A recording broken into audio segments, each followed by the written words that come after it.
These are roughly 28,835 jelly beans. I counted out 500 of them and used those to weigh the rest. In this pile, there's one jelly bean for each day that the average American will live. You might have more beans in your life, or maybe less, but on average, this is the time we have. Here's a single bean. It's your very first day. A special day, but kind of a rough day on everyone involved. Add 364 more and you have the first year of your life. Now, for a sense of scale, here are your first 15 years, 5,475 days, which brings us to the threshold of adulthood, and at that moment, this is the time that we have left. And this is, on average, what we will do with all that time.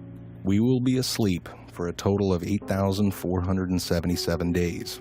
If we're lucky, some of that time we'll be sleeping next to someone we love. We will be in the process of eating, drinking, or preparing food for 1,635 days. We'll be at work, hopefully doing something satisfying, for the equivalent of 3,202 of those days. 1,099 days will be spent commuting or traveling from one place to another, maybe a little bit more if you live in LA.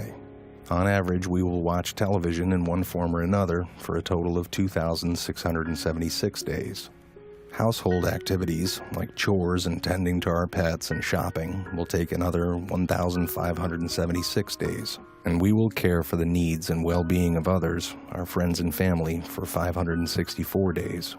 We'll spend 671 days bathing, grooming, and doing all other bathroom-related activities, and another 720 days will go to community activities, like religious and civic duties, charities, and taking classes. After we remove all those beans, this is what remains. This is the time that we have left.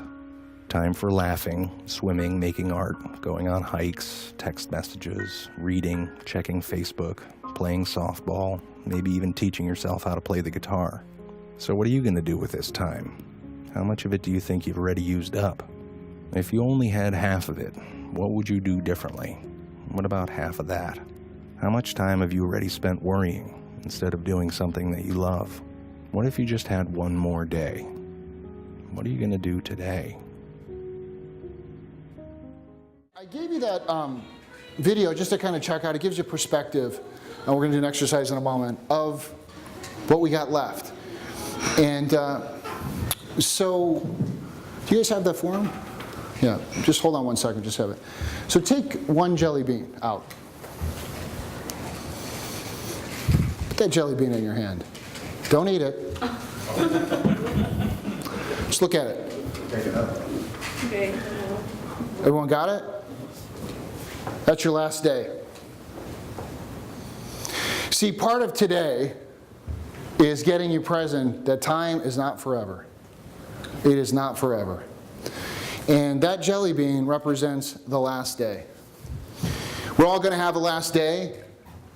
It's going to happen. We don't know when it's going to happen. It's going to happen. We can all agree when no one gets out alive. There's a beauty about death that one of my mentors recently told me, and it was so simple and shocking that I got to share it with you. He said, Stephen, you know, I know you're working on this. He's a guy that's one of my meditation guide instructors. And he said, the beauty about death is it makes you have to do something. I was like, what? He said, you know, if you weren't going to die, why would you get out of bed? You got tomorrow. But there's a funny thing that happens, especially in the West. We think we got forever. And we don't. Every day you turn the news on. A celebrity, somebody you know, somebody passes. Had somebody close to me pass in my family recently. And it comes down to what's really important. You know, we did our values and our whys. We got this jelly bean in your hand. So I want you to think about something. It's your last day. If you knew in the next 24 hours that's all you had left, what would you do? What would you do with your last day? And I don't ask this question lightly. It's serious for me, but it also is so engaging and enlightening for me to ask the question and continue to ask the question. Because every day when you wake up, it could be your last day. But no one really thinks about that. Because every day you're waking up, and it could be your last day. But wait, there's more. I want you to look at the jelly bean, eyes open or closed, and then I want you to write down whatever amount in the next 90 seconds, what would you do on your last day? So we got a form where I'm going to have you fill out, little calculation. It's called how much time do you have left? So what I want you to do is I want you to take that worksheet, and I want you to take the example here you're going to see. I want you to take your current age. So the average right now in the United States is about 78 years old. You may live longer, you may live shorter, you may have already outlived that. But this is a little exercise to get you present. We all know the age.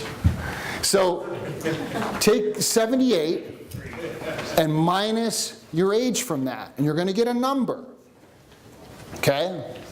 Once you get that number, I want you to multiply it by 0.6. That's to take away out some of the sleep and activity times. And you are going to come up with a number. That's what you got in awake years. Everyone clear on that? Got it? Got it. All right, got it? Got it. This is one of the best times for me in the first day. And it's the best time because it really gets you present to what your purpose is. Are you on track? Are you aligned with your values? On the count of 3, I want you to yell out how much time you have left. So just say the number, okay? Everyone ready? 1, 2, 3, go. Awesome. So here's the question. When you got that number, was it depressing or exciting? How many were depressed? Raise your hand. Okay? How many were excited? How many don't even know what the heck's going on? See, here's the thing. I do this not to get everyone somber, is to say, what do I got left? Because everything's done. This day is about done. You're not getting it back. A lot of people go, oh man, I should have, I wish I... Listen, it's what you got now. Your greatest days could be coming if you choose that. But it's getting focused that this time is precious. When you look at the research about death and dying, it's really very simple. The death and dying research says this: I wish I would have loved more, connected more, and had more relational connection. Nobody in the research is saying this. You know, on my last day, you see, I had a yellow Ferrari, and I wish I would have had that red one. But you know, I had this Rolex, and I wish I would have had this Patek Philippe. You know, I'm dying. I wish I would have had a 12-pack. Not a drink, but abs. It doesn't happen. So the question is, what I'm asking you is what's important. And it's not, I mean, this is to get it started for you. And if everyone in here, pretty much everyone in here said family. So my question to you is, are you living on purpose where that is a priority within your workspace? See, making money, growing your business, crushing it is awesome. How's that connected to what's truly important to you? There's no judgment here. It's for your self-reflection. The second self-reflection that I'd like you to think about in the break of today and tomorrow is, I want you to think about where you're spending your time. Am I getting the most out of me being here? Am I using my potential? Am I using it? Where am I not? Just self-reflection. And then also, another kind of question to think about, not kind of a question to think about, is am I worried or am I focusing on the rear view mirror or am I looking at the horizon? Am I thinking about what I could have done, what I should have done? Is that where your attention is? Because it is, clean it up. Because you'll be living back there. This exercise is to get you alive to what's possible. That's all it's about. So you've got some assignments there. We're going to have about 10 more minutes and we're going to wrap it up. Well, I'm going to tell you a quick story before we finish up. And it has to do with what's important. So I told you about Tom Delaney. Remember Tom Delaney? My mentor in my corner. Taught me grit. So last year, every year, what's important to me is to be of service to the people that help me. Tom Delaney is one of the people on top of that list. And it wasn't until 10 or 12 years ago that I realized the impact he had on my life. That book that you have, if you look in the inside, is dedicated to him. And so I made a commitment to myself of what's truly important, that I would go back to Chicago. That's where I was born and raised. He lives very close to where my mom lives. And I'd go back there and connect with them, at least once a year. Usually it was once a year. And 10, 12 years ago, we go out in the backyard, Chicago. It's by O'Hare Airport, for you folks here are familiar with that. That's the kind of area we'd be. We'd sit back there, we'd have a few beers. And then a couple years later, we'd be back there, and he's like, I had to stop drinking. But each time I would go back, I wouldn't leave until I told him the meaning he had in my life, how he impacted me, and how important he was to me. So the first couple times, it was kind of awkward. I was like, hey, Tom, thanks for all your help. I got to get out of here. Right? I was like, whoa. Then I got better at it. And then I could actually just like look in his eyes and just tell him what he meant to me. And as the years went by, still very alive for me, I could see more and more the impact of my words on him. As I aged, he aged. To the point where, like, it was absolutely necessity that I would go back. Because I think that for me, it's an obligation that you honor the people that took interest in you, made a stand for you. And by doing that, in our small way, we can be a reflection back of the difference they made for us. And in that, we give them meaning. Not that we're some, special person, but that their actions made a difference. And when we let them know, they see meaning. And man, each year I would go back. I could see in his eyes how much it meant. So last year, Yuki and I went back. It was November. It was a snowy day. And we were downtown, and he's in the suburbs. And I was like, we got to go see him. And Yuki's like, oh, it's snowing. I said, we're going. I made a decision, we're going. So I talked to him that day, and he said, when you get here, just come on in, the door will be open. He never said that to me. He wasn't like a lock your door guy. So I get there, Yuki and I, we get there, and open the door. And his wife had passed away 6 months before, married for like 50 years. So he was sitting at his kitchen table, his t-shirt on, no teeth in. Come on in.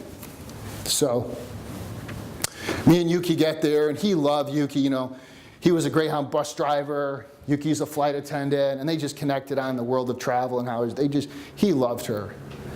So we sat down and having our coffee, and he's chain smoking still, And so he looks at me, and he says, I need some coaching from you. It's like, now my whole life, he's always a sharp guy, always asking me, but never asked me for coaching. I was telling him about what we're doing, and he said, because something is interesting happening since my wife died. Time is standing still. And what do I do? He said, Stephen, in the beginning, I was supporting you. I'm old now. You got to support me. So I sat there and I was like, wow. What am I going to say? And it just came to me. I said, Tom, you got to fall back in love with something. I was blank, and then it just came. I was like, you got to fall back in love. And he kind of looked at me with that kind of shit-eating, eating Irish grin, and he's kind of laughed and kind of made a joke. And we continued our conversation, and He was trying to tell me some stuff about his health. It wasn't real clear. And I looked up at the clock, and 3 hours, or maybe it was 3 or 4 hours, had just disappeared. Just like Einstein said. I mean, it was like 4 hours. So I got up and I said, Tom, listen, Yuki and I have got to go see my brother. And he looked at me and he said, Steve, don't go. In his Irish way, he was like, you just got here. And in that moment, I realized 33 years, just like that. Walked out. He's sitting there at the table, and I could just see him kind of waving. And that was the last time I got to see Tom alive. A couple weeks later, passed away. And I share that story with you because how important our relationships are in our life. The power they have, the people you can influence with your words. So, what I didn't know is Tom had leukemia at the end of his life. And just like he would, like in the grit he had, he didn't want to burden us with that. And what happened, I talked to him one other time, what happened is that he went in for his chemo, got pneumonia, and ended up in the hospital. Maybe a week after Yuki and I talked to him the last time, we had sent him some pictures. And got to the hospital. You know, they put the tube in, and he was like, I'm not doing this. I'm not doing this. He brought his whole family into the hospital. And said, I've had a great life. I'm not getting on a respirator. I'm not doing that. And this is what his daughter told me, because his daughter called me. He said, I've had a great life, and my time's up. And I'm going to go back to my love, my wife. He died that night. I share this story. As you can see, it's still very alive for me. Because I wonder if that day I let that snowstorm get in the way. If I said, you know what? I'm not going to go today. I'll get it next time. I'll get it next time. See, what we don't realize is there might not be a next time when it comes to time. So Yuki and I went back. I did his eulogy at his funeral. And the last thing I want to say about this is this. It was great to be there and honor somebody. It was the greatest honor to honor somebody that saw the best in me. And to look out at all the other people that he helped. But when it really hit me was this. Tammy Delaney pulled me to the side, and you know, I knew her, but I wasn't really close to her. I just knew about her. We talked from time to time. She was at some of the fights, I think. And I said, Tammy, I just got to tell you, man, what an impact your father has had on me. And it's, you know, and she goes, you know what, Stephen? He's had a lot of impact on a lot of people. But you are the only one that came back to let him know. It's the last picture I took with him.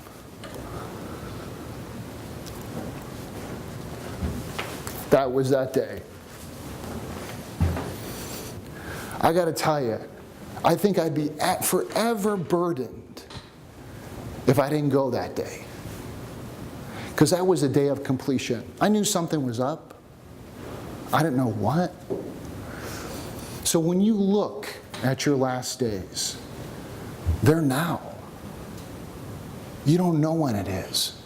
You've got great things to do in this planet. This is all about time. Your time, and what's really important. So if you're going to work hard, but for what you want. And know in your heart that where you spend your time and where you build your relationships are important. But I heard everyone in this room say one thing: family. Family and relationships. So how do we take that when we're here, you thought, hey, I'm going to come to this, time cleanse business seminar, how to make more money, we're all sitting around crying and eating jelly beans. But at the end of the day, it all comes down to it. But when we get connected to what's important inside, we start performing at high levels. Super high levels.